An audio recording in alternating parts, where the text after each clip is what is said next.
Você abre os olhos e sente o mundo balançar. Não é uma rede gostosa, não é um passeio de barco em dia bonito. É um balanço torto, insistente, como se alguém tivesse colocado sua vida em cima de uma tábua molhada. Sua mão encosta na madeira úmida. O cheiro chega antes da explicação. Sal, suor, peixe velho, corda molhada, bebida derramada, fumaça apagada e aquele aroma misterioso de lugar onde muita gente passou tempo demais sem conforto. Você olha ao redor. Tábuas, barris, cordas, velas, homens cansados e um oceano enorme cercando tudo. A primeira conclusão é simples. Isso não é meu quarto. A segunda vem junto com o enjoo. Eu preciso sair daqui. Só que sair não parece uma opção, porque você está em um navio pirata.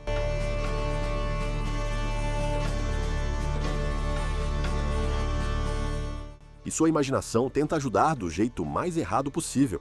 Ela coloca na sua cabeça um capitão elegante, chapéu bonito, espada brilhando, papagaio no ombro, baú cheio de ouro, caveira no mapa e talvez um kraken gigante esperando para aparecer como chefe final.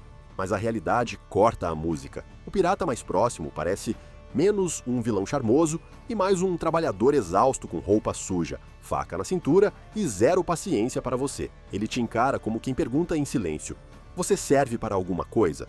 Você sorri. Ele não. Nesse instante aprende a primeira lição: charme de filme, não levanta vela, não puxa corda e não impede navio de afundar. A vida pirata podia ter saque, espada, canhão, rum e histórias absurdas. Só que o dia a dia era trabalho pesado, cheiro ruim, medo constante e convivência forçada em uma caixa de madeira longe demais de qualquer lugar seguro. O convés parece um formigueiro cansado. Um homem mexe nas cordas, outro verifica barris. Alguém sobe em uma parte alta do navio com a naturalidade de quem nasceu sem medo de cair. Uma ordem atravessa o ar. Várias mãos se movem ao mesmo tempo. Você tenta ajudar. Erro. Uma corda cai perto do seu pé. Você pega, puxa errado, se enrola, quase derruba alguém e descobre que naquele ambiente uma pessoa moderna pode ser tratada como um móvel decorativo com enjoo. No mundo atual, ser inútil no trabalho vira piada no grupo da empresa. Num navio pirata, vira risco. E risco no oceano não combina com paciência. Mesmo num dia calmo, o mar já cobra. Ele molha a roupa, gruda sal na pele, bagunça o estômago e transforma cada passo em uma negociação com o chão. Você tenta andar reto. O navio inclina. Seu joelho discorda. Por um segundo entende por que pirata às vezes parecia andar de um jeito estranho. Talvez não fosse pose. Talvez fosse só o corpo tentando não beijar o convés. Quando o tempo muda, tudo piora. A madeira geme. As velas estalam. Cordas ficam tensas como cobras furiosas. A água invade o convés. Um pirata corre. Outro grita. Você segura qualquer coisa e jura ter visto um tentáculo gigante no meio da tempestade. Provavelmente era só uma onda, mas seu cérebro prefere o kraken. Pelo menos o monstro teria cara. A tempestade não. Ela só chega, bate e não explica nada. Um pirata experiente segura uma corda com força e parece saber exatamente o que fazer. Aquilo não é pose cinematográfica. É sobrevivência treinada no braço, na pele e no medo. Você pensa em ajudar de novo. Dessa vez fica quieto. Melhor decisão do dia. Mas por que alguém escolheria viver assim? A resposta não é tão bonita quanto liberdade no mar. Muitos piratas vinham de vidas duras. Marinheiros comuns podiam ser mal pagos, explorados, maltratados e enviados em viagens longas com comida ruim, disciplina brutal e risco alto. Para alguns, a pirataria parecia uma chance torta de ganhar mais, participar da divisão dos saques e viver sob regras que, mesmo violentas, às vezes pareciam menos injustas do que as oficiais. Isso não transforma pirata em herói. Eles roubavam, ameaçavam e espalhavam medo. Mas também não eram só monstros rindo em volta de um baú, eram homens empurrados por pobreza, guerra, império, comércio, desespero e oportunidade. Alguns queriam riqueza, outros queriam fuga. Muitos só seguiram o caminho que apareceu antes que outro caminho pior engolisse.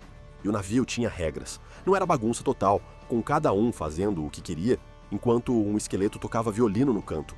Um navio pirata precisava funcionar. Havia códigos, punições, divisão de ganhos, funções e, em alguns casos, decisões coletivas. O capitão não era sempre um rei absoluto, com chapéu grande. Se perdesse a confiança da tripulação, podia ser questionado ou até removido. Você imagina uma reunião pirata moderna, todo mundo sentado, café na mesa, quadro branco, pauta do dia. Primeiro, saquear navio mercante. Segundo, descobrir quem lavou o convés errado. Claro que não era assim.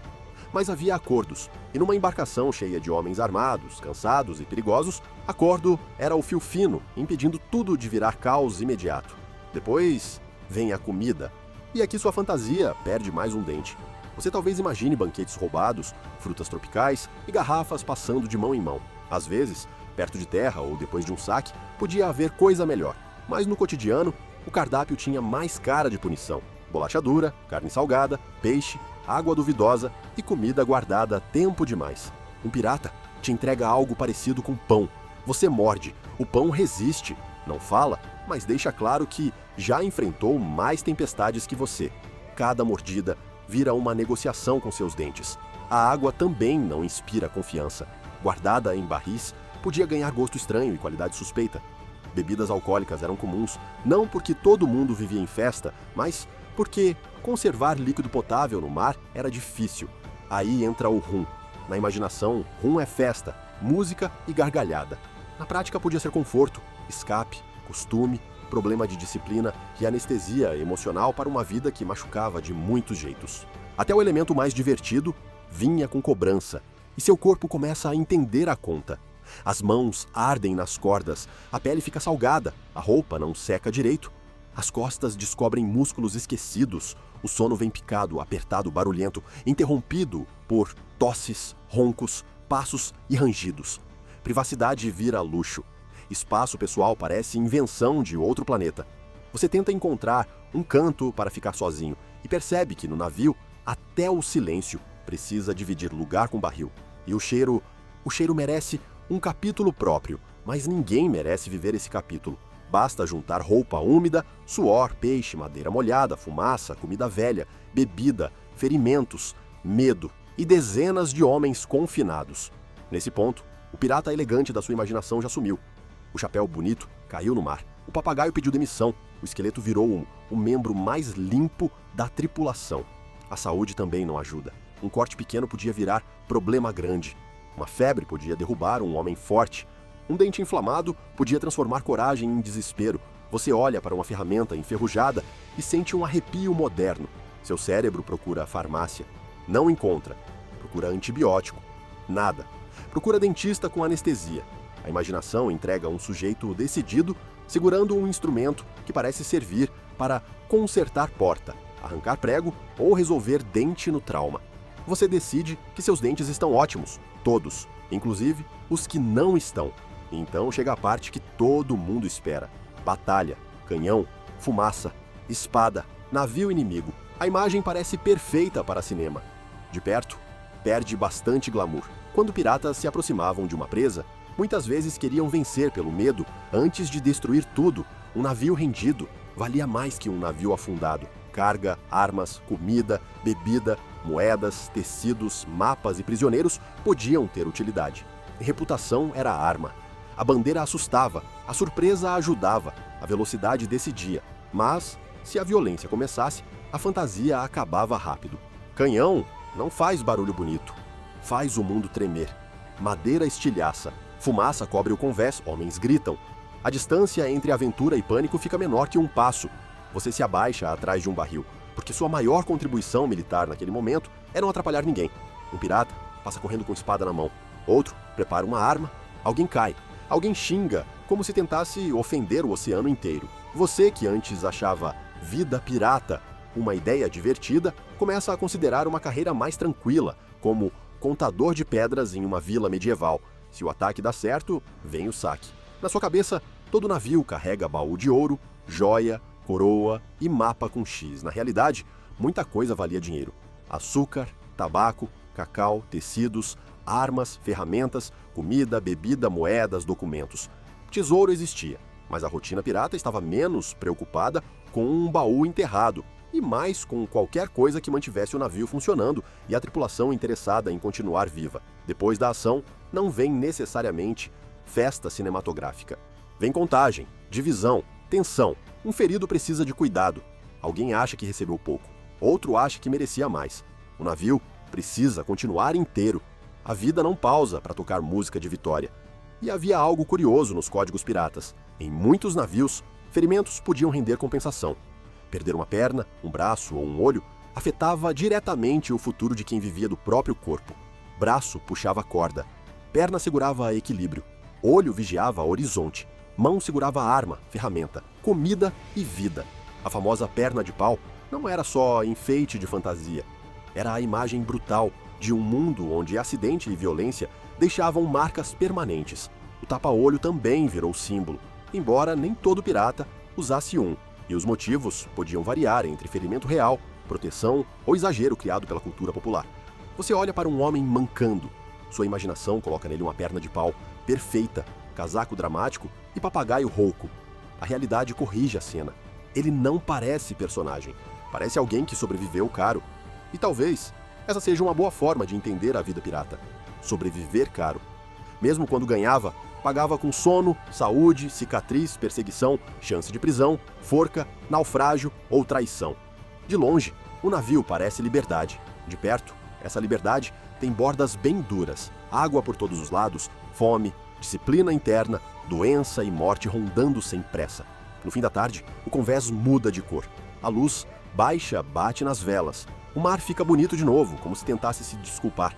Você se apoia em uma madeira, exausto, salgado, dolorido e com a dignidade levemente naufragada. Alguém canta, alguém ri.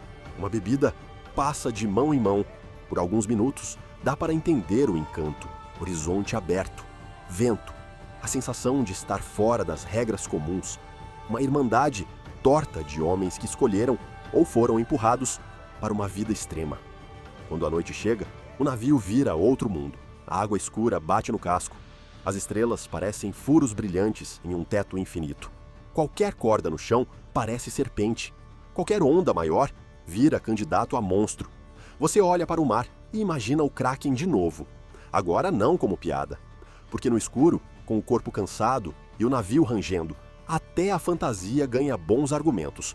Mas não precisa de criatura gigante para o medo existir. Um erro de navegação, uma tempestade, um navio inimigo, uma doença a bordo ou uma briga interna já bastavam para transformar liberdade em sentença. Você se deita em algum canto duro tentando dormir enquanto tudo balança. Pensa no ouro, na bandeira, no rum, na espada, no mapa, na ilha secreta, na risada maligna. Tudo isso existia em pedaços, misturado, aumentado, distorcido e vendido depois como lenda. A realidade era mais suada, mais fedida, mais organizada, mais cruel e, de certo modo, mais humana. Piratas não eram apenas vilões de desenho. Também não eram heróis românticos dançando em cima da lei. Eram homens vivendo de violência em um mundo violento. Alguns buscavam riqueza, outros fugiam de destinos piores. Muitos só queriam uma chance antes que o mar, a guerra, a pobreza ou algum capitão oficial acabasse com eles do mesmo jeito. Se você passasse um dia ali, talvez sobrevivesse. Talvez, mas voltaria para casa com uma certeza estranha. A fantasia pirata é divertida porque fica distante. De perto, ela enjoa, fede, corta, cobra e balança. A vida de um pirata era menos sobre encontrar um baú enterrado e mais sobre aguentar o próximo dia sem virar história contada por outro. E talvez seja por isso que piratas continuam tão fascinantes. Eles vivem numa contradição perfeita: liberdade e prisão, aventura e miséria, riqueza e fome, coragem e desespero, lenda e sujeira. No fim, a pergunta não é só se você gostaria de ser pirata. A pergunta é: quanto da fantasia sobraria depois da primeira noite no convés? Pensa nisso. Se inscreve no Mundo Rabiscado, deixa o like e no próximo vídeo a gente continua rabiscando as partes mais estranhas, curiosas e absurdas da vida humana.